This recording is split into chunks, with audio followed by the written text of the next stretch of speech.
@Julio Sánchez Cristo Oficial. Nos atiende doña María Zaharova. Ella es la voz del gobierno en este momento para el mundo. La señora Zaharova es funcionaria del Ministerio de Exteriores, es una diplomática de profesión y ya hemos hablado con ella. Ella nos va a actualizar las últimas noticias que hay en el Kremlin sobre esta situación. Señora Zaharova, es un placer saludarla. Muy buenos días, buena tarde para usted en Moscú. Добрый день. Sí, buenas tardes. Señora Zaharova, con el anuncio que hace la Casa Blanca de suspender la ayuda a Ucrania, ¿en qué cambia la situación en este momento del conflicto? Me parece que esta situación comenzó a cambiar en el campo de batalla. Esto es algo que tenemos que admitir. He visto las declaraciones relativas a que los representantes del Pentágono dijeron que no suministrarían más la asistencia que solían suministrar al régimen ucraniano. Tenemos que confirmarlo todo, por supuesto, mirando acciones concretas. En varias ocasiones hemos visto cómo representantes estadounidenses declaran una cosa, pero luego sus palabras no corresponden a las acciones reales. Esperamos que en esta ocasión la situación sea diferente, pero una vez más reitero que vamos a guiarnos por acciones concretas, no por declaraciones. Pero lo más importante es que la situación, por supuesto, cambió en el campo de batalla por nuestros militares, por nuestros chicos en la frontera, en el frente. Si ustedes consideran que nosotros no estuvimos a favor de la paz, se equivocan. A partir del año 2014, cuando dentro de Ucrania comenzó un conflicto interno ucraniano, fue nuestro país, Rusia, el quien propuso una serie de medidas que fueron denominadas medidas de Minsk, acuerdos de Minsk, ya que fueron firmados en la ciudad de Minsk para resolver la situación por vías pacíficas. 7 años, desde el año 2014 y 2015 hasta el año 2022, 7 años. A lo largo de estos 7 años, Rusia hizo todo lo posible para implementar estos acuerdos.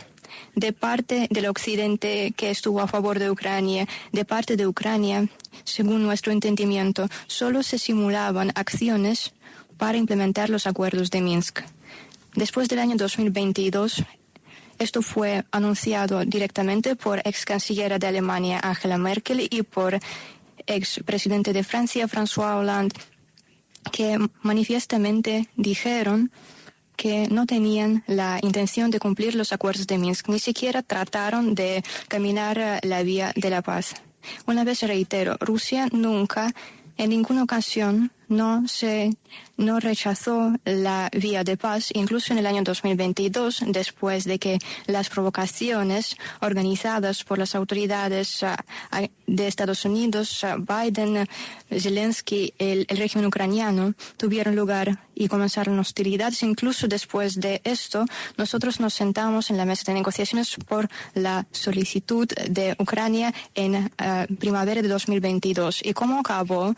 Aquí vino Boris Johnson, que en aquel entonces era el primer ministro de Britania, y él convenció a Zelensky finalizar las negociaciones, simplemente salir de este proceso.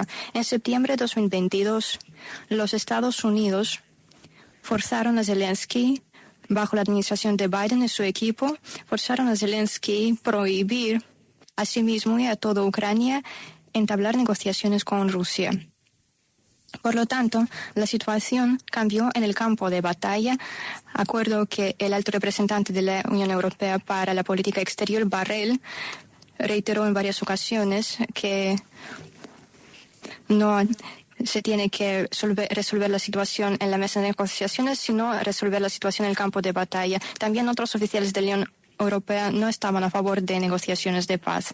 Pero como decidieron hacerlo de esta manera, si cerraron al régimen ucraniano todas las posibilidades para participar en negociaciones de paz, Entonces, esta fue su elección, su decisión. Nosotros aceptamos el reto y cambiamos la situación en el campo de batalla. Es algo muy obvio. Escuchen ustedes a la señora Zaharova en directo desde Moscú. Están escuchando la traducción simultánea de Julia y de Anastasia. Quiero pedirle a nuestros operadores que nos permitan escuchar al fondo la voz de la señora Zaharova, porque es muy importante que en su propia voz la traducción simultánea nos permita entender lo que está pasando. Yo quisiera preguntarle a ella por lo que acaba de decir. Señora María, usted entonces lo que está sugiriendo es que el presidente Biden quería la guerra y el presidente Trump quiere la paz.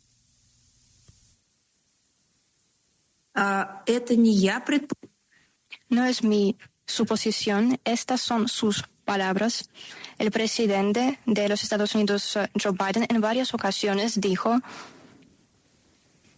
que el camino de fuerza debe ser el camino para resolver la situación. Y además, a lo mejor no lo haya oído, a lo mejor no lo haya notado, quisiera recordar lo siguiente. El expresidente de los Estados Unidos, George Bush menor, declaró, y hay un video, es una cita directa, que el propósito de Zelensky era matar más rusos, cuanto más rusos posible, mejor. Hemos visto que toda una serie de oficiales estadounidenses ha vuelto su filosofía incitar no solo un conflicto en el continente europeo, sino eliminar a los rusos. No es la primera vez que pasa en nuestra historia. Conozco muy bien la historia de mi país y creo que usted también conoce esta parte de nuestra historia. Ya nos trataron de eliminar una vez. Uno de los ejemplos más claros fue Hitler, el Tercer Reich, cuando uno de los planes era eliminar a los rusos y a los eslavos como tal. En varias ocasiones trataron de eliminarnos, pero todos fracasaron. Antes de Hitler, trató de conquistar nuestro país Napoleón. ¿Se acuerda de este oficial francés a principios del siglo XIX?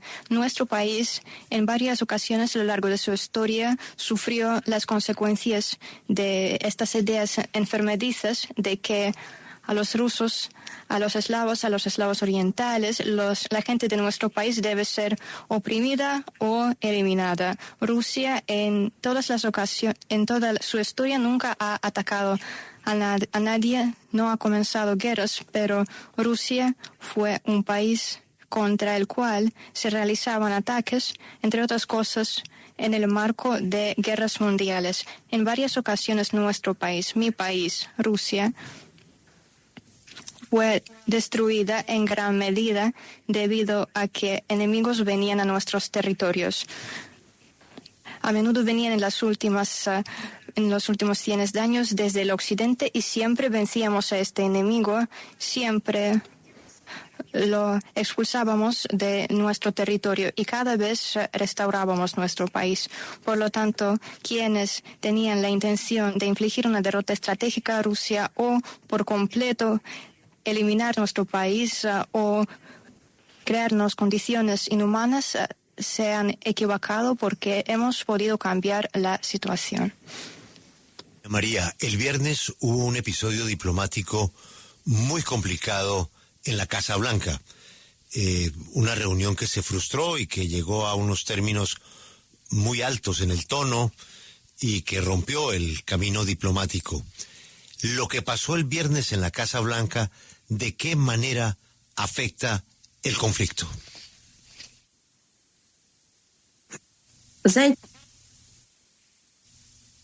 Usted describe de una manera muy delicada lo que pasó en la Casa Blanca.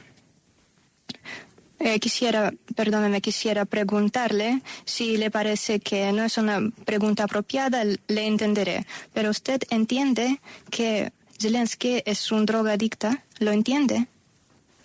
No lo entiendo ni me consta.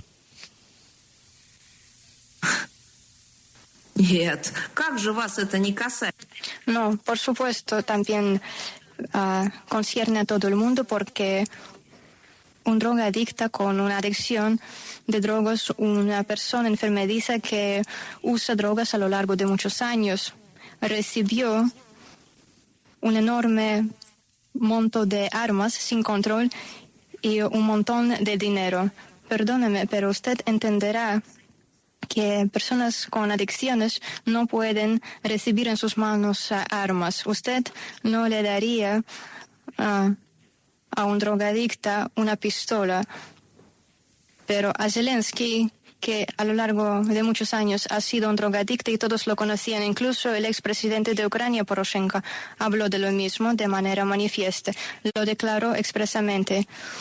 Puede ver la reacción de Zelensky en la Casa Blanca, en la conferencia de Múnich para las cuestiones de seguridad en el Parlamento Europeo. Puede ver que sus ojos están dilatados, puede ver las expresiones de su cara. Es una persona enferma, un drogadicto que recibió mucho poder. Lo que pasó en la Casa Blanca, por lo tanto, no es un escándalo diplomático, sino es un resultado directo de cómo una drogadicta enfermo por dinero de los liberales estadounidenses fue llevado al poder mediante un golpe de Estado y luego fue inflado con armas y dinero. Y este fue el final de la historia.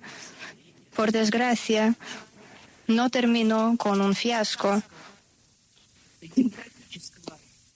del escenario liberal democrático de los Estados Unidos para realizar un cambio de regímenes en Ucrania. Por desgracia, terminó con un desastre sangriento que llevó las vidas de muchas personas. Doña María, usted nos está diciendo, y esta es una transmisión internacional, que por cuenta de un drogadicto hoy hay miles de soldados rusos y ucranianos muertos, miles de civiles muertos y 7 millones de desplazados de Ucrania por cuenta de quien usted nos dice es un drogadicto?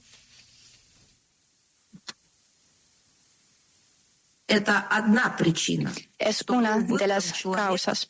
El hecho de que una persona adicta de drogas fue escogida enferma a causa de las drogas. La segunda causa es que fue escogido como una herramienta.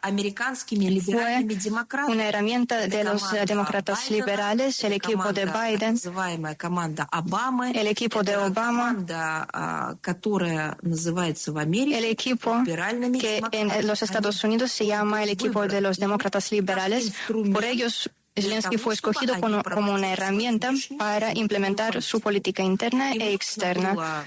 Necesitaban demonizar a Rusia, necesitaban crear un conflicto en el continente europeo, necesitaban introducir sanciones contra Rusia, etcétera, etcétera. Estas son las dos causas. Una, que era una persona enferma, adicta a las drogas, y todos en Ucrania estaban al tanto de lo mismo. Lo sabía el presidente Poroshenko, que en varias ocasiones habló de lo mismo. Además, a lo mejor usted no sepa, y quisiera decirle, muchos políticos en Ucrania exigían una experticia antes de que se volvió Zelensky el presidente del país, porque entendían que era una persona muy dependiente de las drogas.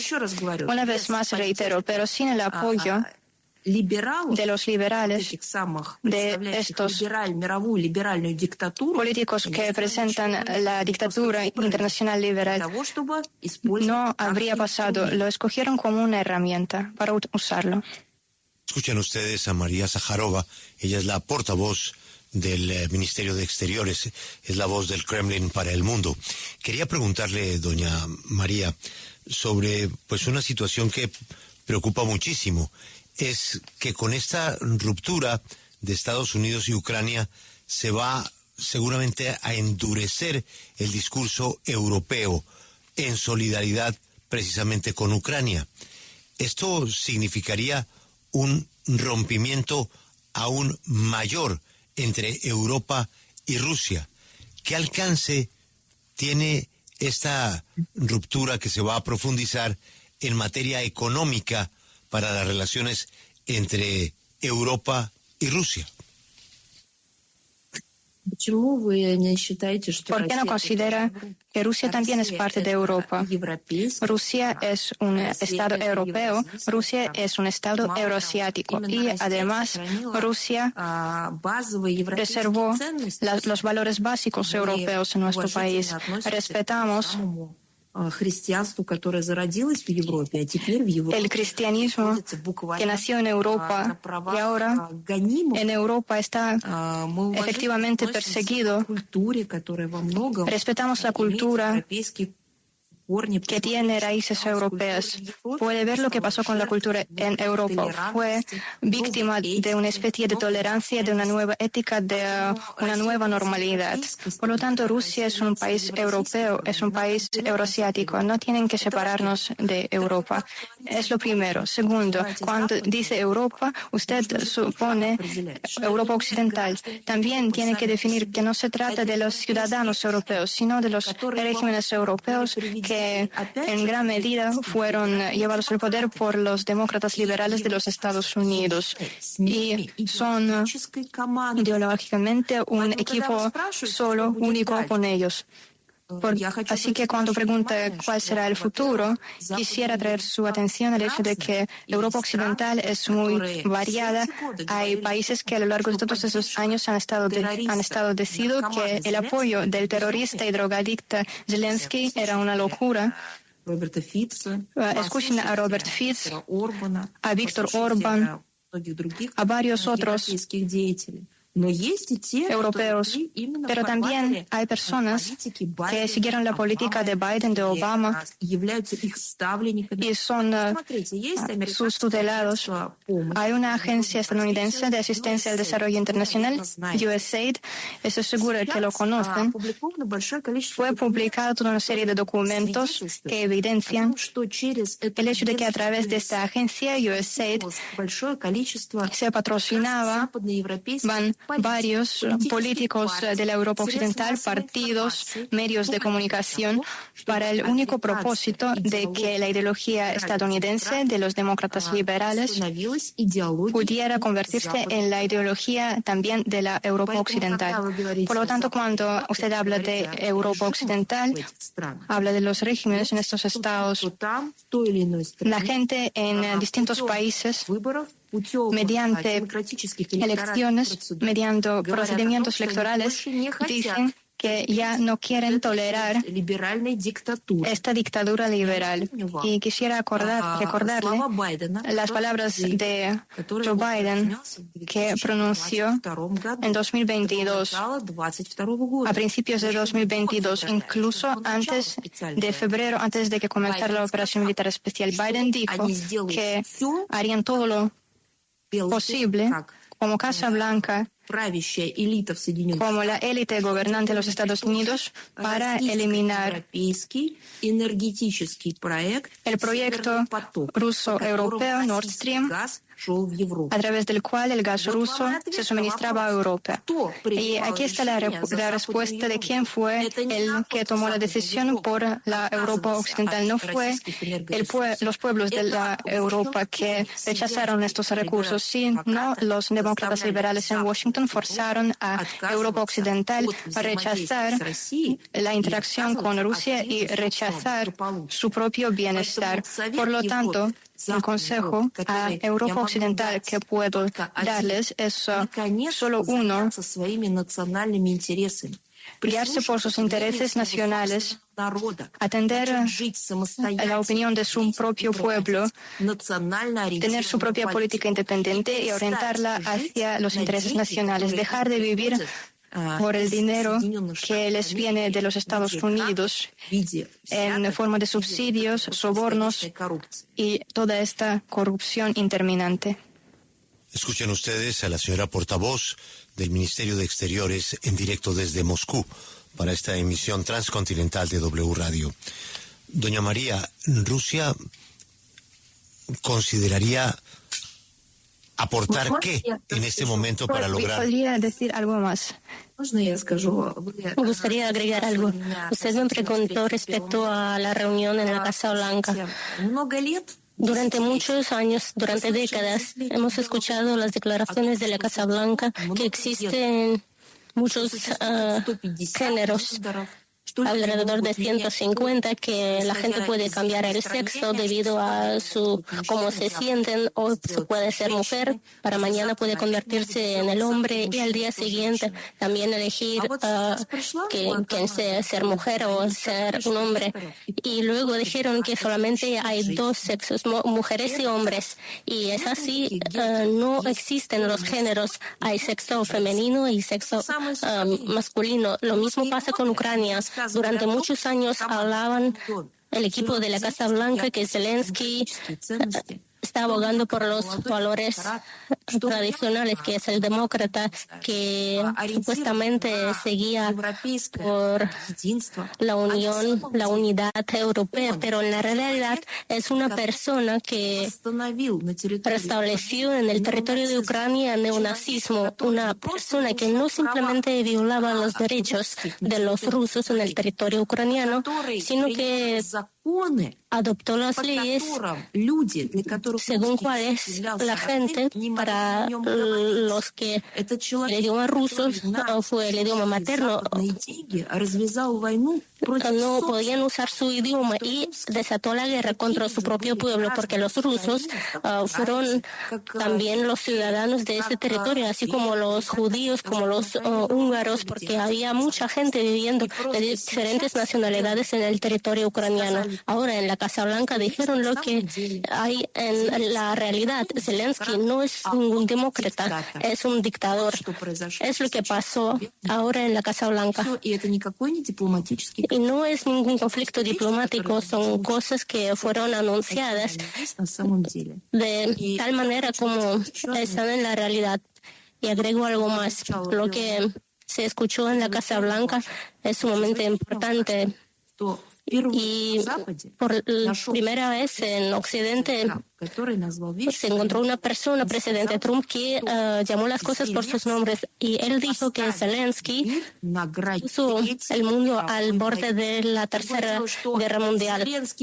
Otra cosa es que no fue solo Zelensky, lo hizo junto con Biden debido a la corrupción por su deseo de ingerir en asuntos internos de otros países, de cambiar los regímenes debido a la lucha política en Estados Unidos. El mundo fue puesto al borde de la Tercera Guerra Mundial y también con el componente nuclear. A diario empezaban a atacar las instalaciones nucleares, central nuclear, y es lo que anunciaron ahora en la Casa Blanca. Gracias, doña María, por la explicación y Anastasia por la traducción. Doña María, habla usted de la Tercera Guerra Mundial. El presidente Trump le dijo al señor Zelensky que él estaba jugando y podría poner en peligro el mundo con una Tercera Guerra Mundial. ¿Usted está de acuerdo con el señor Trump cuando habla del peligro de una Tercera Guerra Mundial por cuenta de lo que está haciendo el señor Zelensky en esta guerra?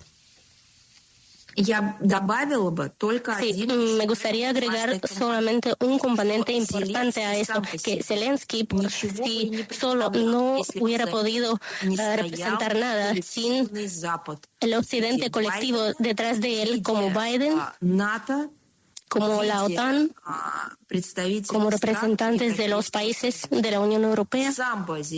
Él, como tal, no hubiera aparecido porque llegó después de cuando Estados Unidos, los países de la Unión Europea, recursos de la OTAN, hicieron que en Ucrania se sucedió el golpe de Estado ilegítimo en el año 2014. Solamente después de estos acontecimientos fue posible que aparezca Zelensky. Primero llegó al poder Poroshenko y luego llevaron al poder a Zelensky. Entonces, cuando Trump dice que está jugando Zelensky o ya puso el mundo al borde de la Tercera Guerra Mundial, yo estoy de acuerdo con solamente una concesión, porque lo estaba haciendo junto con los que están en la Casa Blanca, con Biden, lo estaban guiando. Doña María, le pregunto ahora sobre un tema que pues es lo que quiere el mundo, la paz. Yo sé que usted también quiere la paz, los ucranianos quieren la paz, y para lograr la paz hay que hacer algunas concesiones. ¿Qué está dispuesto a hacer el gobierno que usted representa para llegar a la paz? ¿Qué concesión? ¿Qué territorio, por ejemplo, reconocerían de Ucrania? ¿Hasta dónde llegaría esa línea? ¿De qué manera ustedes aportarían algo a la paz? ¿Qué están dispuestos a ofrecer para la paz? Вы знаете, для того, чтобы что-то предлагать, Para ofrecer algo, мы неоднократно nosotros en repetidas ocasiones decimos que hay que empezar el proceso de negociaciones. Nosotros de manera permanente, y hay que escuchar solamente al presidente Putin, presidente de Rusia, él siempre, casi cada semana, durante todos estos 3 años, cada semana, Vladimir Putin repetía que Ucrania, Zelensky, se prohibieron ellos mismos llevar a cabo las negociaciones. Entonces hay que hacer algo para que se dieran el permiso de llevar a cabo estas negociaciones, porque es el impedimento, porque impusieron esta ley en la primavera de 2022 y se abordó todo lo que mencionó usted, todas las posibilidades para conseguir esta decisión. Y luego, en un día, cuando todos los papeles estaban preparados, cuando ya estaban preparados los documentos, en un día solo, Zelensky se fue de la negociación y terminó estas negociaciones, y luego se prohibió a sí mismo y a Ucrania, a todos los demás, a llevar a cabo estas negociaciones. Es un obstáculo que él puso. No se trata de que Rusia o alguien más no está dispuesto a hacer algo, sino que hay una parte que se prohibió llevar a cabo las negociaciones. Entonces, ¿cómo se puede hablar, cómo se puede negociar si se prohibieron ellos mismos a nivel legislativo? Adoptaron una ley en el año 2022, en la primavera. En el otoño tomaron la decisión, firmado por Zelensky, fue un decreto de prohibir las negociaciones. ¿De qué se puede hablar? Doña María, escuchándola, uno siente que usted está cómoda o se siente más cómoda con el presidente Trump, e igualmente uno siente a la distancia percepción de que para el presidente Putin las cosas podrían ser mejores con el presidente Trump. Y eso es lo que quiero preguntarle. Con el presidente Trump, ¿usted tiene optimismo por la paz en la región?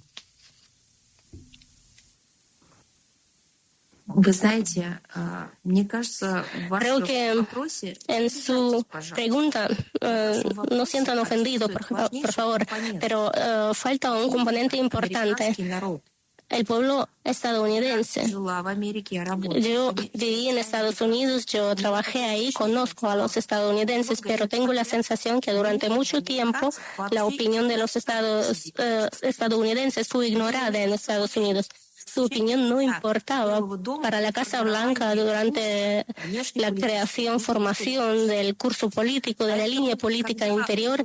Entonces, cuando usted dice de que nos sentimos más cómodos con el presidente Trump, usted quiere decir que está más cerca a Rusia que al pueblo estadounidense. Les recuerdo que los estadounidenses fueron los que votaron por Trump. No se trata de la comodidad o no comodidad de Rusia, se trata de la realidad, y la realidad es así que en Estados Unidos la mayoría de la población votó por Trump.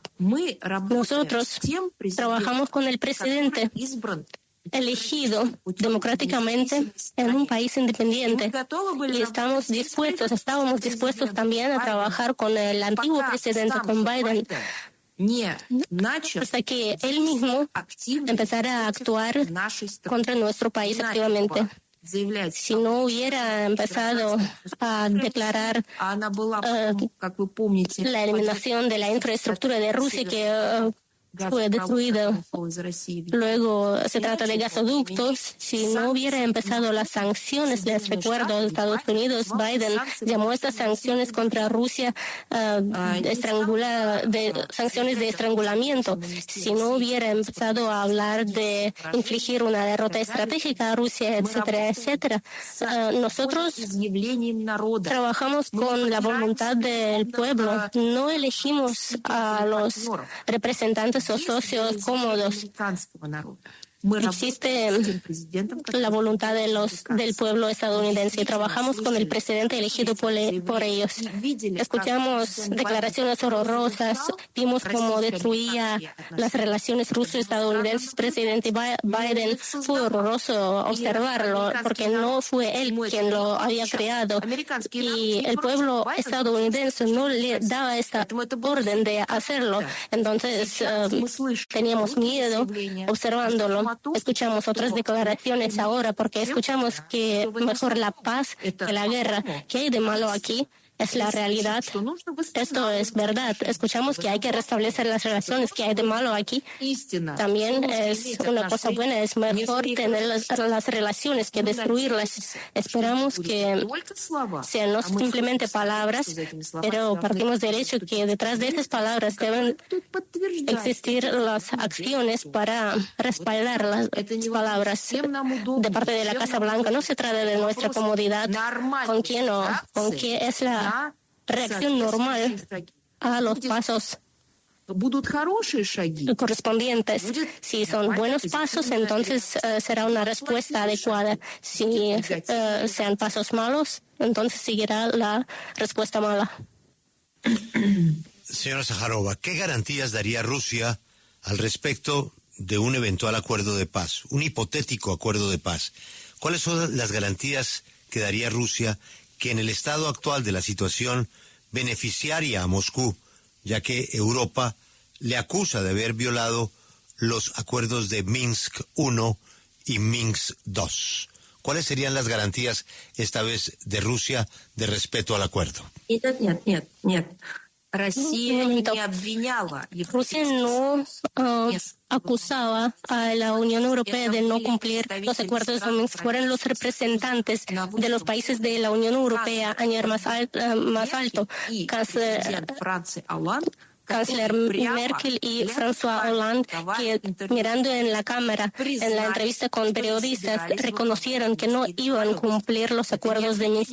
No es ninguna acusación de Rusia, es el reconocimiento del hecho que los garantes de los acuerdos de Minsk, Francia, Alemania, reconocieron que no iban a garantizar nada. Y ahora, cuando hablamos de las garantías, se puede hablar de eso después de haber iniciado el proceso de negociaciones, cuando existe el objeto de la negociación y cuando las partes se ponen a hablar. Y entonces saldrán las garantías. Pero yo creo que ahora se puede utilizar como un ejemplo de la garantía, un ejemplo. Antes de que los Estados Unidos con Biden y la Unión Europea junto con Estados Unidos, antes de ellos celebrar el golpe de Estado en 2014 en Ucrania, Rusia y Ucrania vivían como buenos vecinos. Y después de colapsar la URSS, Rusia, Ucrania y otros países reconocieron la independencia territorial de cada uno de estos estados, se reconocieron como estados soberanos. Teníamos los acuerdos interestatales, teníamos el comercio con Ucrania como un país, teníamos vínculos humanitarios, también embajadas, embajadores diplomáticos, todo fue bien. Hasta que llegó Biden, Obama,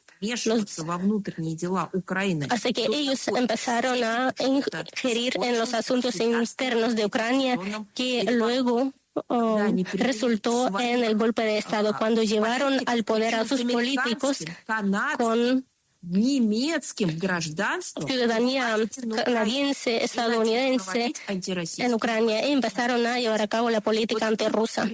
Esto fue un ejemplo de cómo Rusia y Ucrania, desarrollando de manera independiente, tenían todas las garantías para vivir en paz y en buena vecindad. Entonces, un factor importante es que este ejemplo horroroso, trágico de esta situación en Ucrania serviría como una lección para los que quieren cambiar los regímenes en otros países, para quien quiere llevar al poder sus marionetas, como Zelensky, por ejemplo. Entonces, en este caso no hay garantías que podrían ayudar, porque esto interrumpe el ciclo de la vida normal, porque esto interrumpe el orden democrático. Doña María, solo me quedan 2 preguntas. Conozco de su apretada agenda y le agradezco mucho su tiempo. Pero le quiero cambiar el tema, aunque usted tiene pues una guerra que manejar con Ucrania. Hay otras guerras en el mundo y Rusia es un país líder que puede aportar. ¿De qué manera Rusia puede contribuir a terminar con la situación durísima que se está viviendo en la Franja de Gaza? ¿Qué puede hacer Rusia por terminar ese conflicto?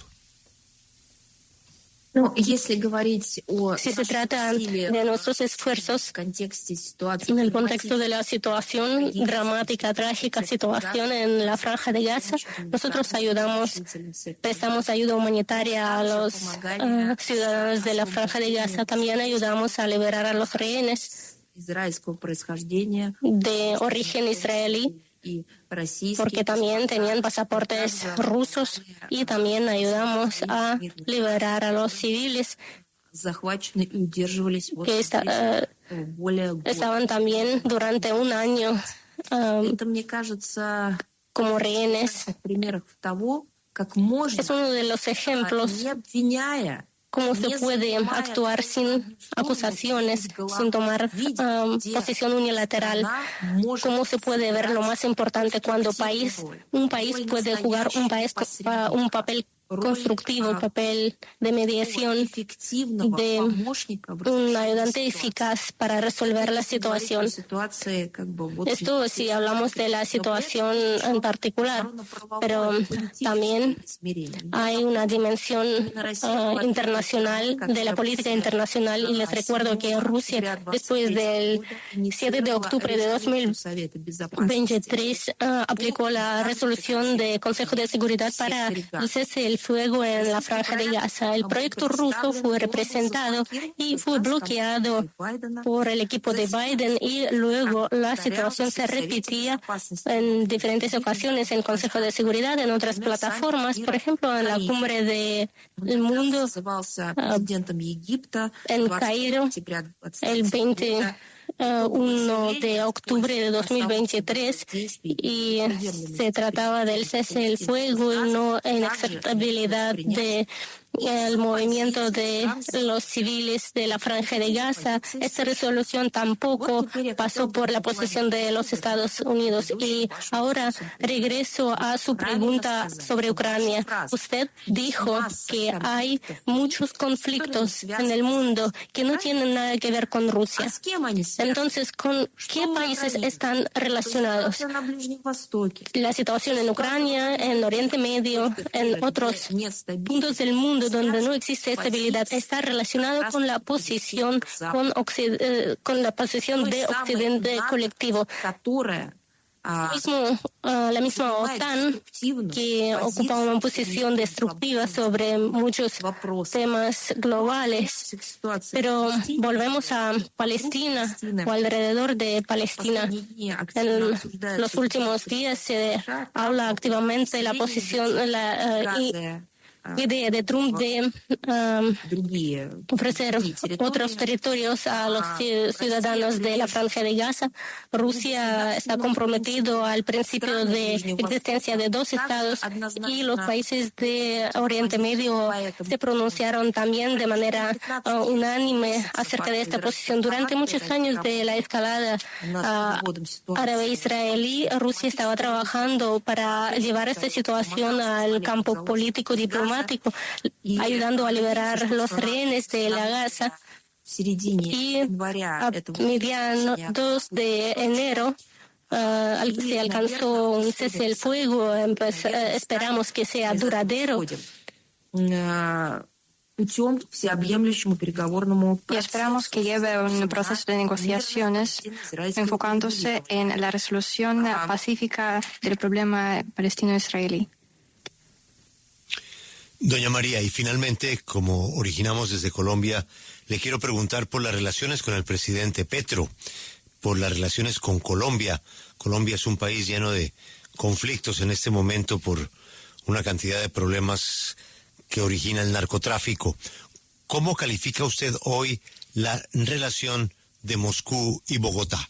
¿Cómo están las relaciones con el presidente Petro? Sabe, considero que, por supuesto, nuestras relaciones tienen un gran potencial del desarrollo. Creo que